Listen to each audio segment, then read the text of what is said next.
So this Chronicles of Death Row really just reveals basically the mystery behind Tupac and who and everything. It exposes the whole thing, so there aren't these theories anymore of what happened and who did what. It basically tells you what happened, and the guy says he's keeping it to the code of the street. It came from the back. It's pretty obvious who got at PAC. So let's get into this story. This is Jordan Tower with JT News. Hit that bell, hit that subscribe button. Make sure you guys go check out DaForce from Unknown Source Music. He's a rapper slash producer, painting his own canvas, the good, the bad, and the ugly. His Instagram, YouTube, everything is below. And if you want to run ads on the channel, it's jordantowermedia@gmail.com, where we're talking about Tupac. They have this Death Row Chronicles. Now this is, but hopefully this is the end of this story. And this wasn't really in the movie in detail because maybe they didn't have these. The details were out there, though, because the guy Mob James had been talking, and that was a Death Row security guy who speaks in this documentary. Okay, so after that whole, if you don't remember, Tupac got into it with Orlando Anderson and some Southside Crips at the MGM, and then afterwards he was supposed to go to the 662 Club. Okay, so the guy Keefe D, who was in that white Cadillac that opened fire on Tupac, he says he was in the front seat, and then his friend, what's his name, was driving. Let me get his name.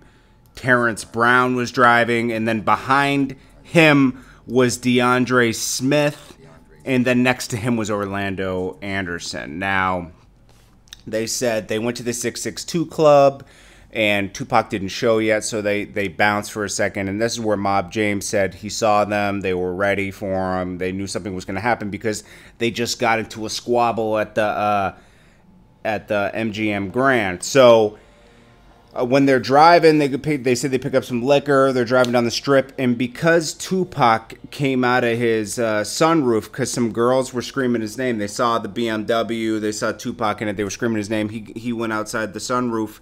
They seen him because they crossed paths on Flamingo, and they made a U-turn, pulled up on Pac. This guy Keefe D said he made eye contact with Suge. He said that was my friend. We made eye contact, but in the back seat, so, they opened fire. Now that could only lead it to be two people. You know, it could be DeAndre Smith or Orlando Anderson. So then they asked, well, who did it? And he's like, well, I'm going to leave that to the streets. It came from the back seat, bro. It's like, come on, bro. You just basically told who did it. So it's like, all right, so we got this mystery solved now. So we know that Suge Knight had nothing really to do with it, okay?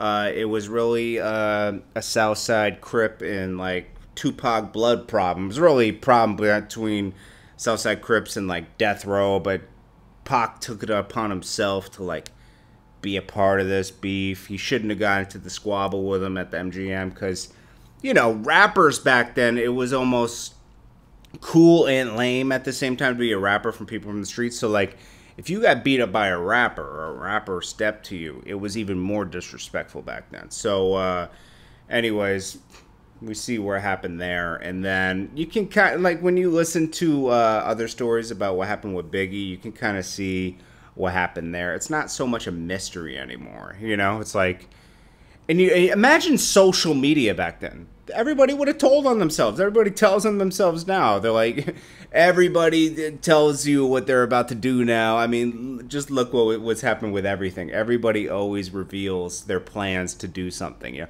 you're banned from here. This is what's going to happen. And then when it happens, they wonder why they're getting arrested, you know? But if there was social media back then, this case would have been solved a long time ago. And we've heard this story before from that cop. I forget the guy's name. There was some cop that was on the case, and he was revealing these details a long time before. So this is nothing new. Anyways, guys, what do you guys think about this? Let me know in the comments below. I appreciate you guys, and I'll check you guys in the next video. Make sure you guys go check out DaForce from Unknown Source Music. He's a rapper slash producer, painting his own canvas, the good, the bad, and the ugly. His Instagram, YouTube, everything is below. Music on pop, the bars getting rocked, and we don't stop till 3 hits clock.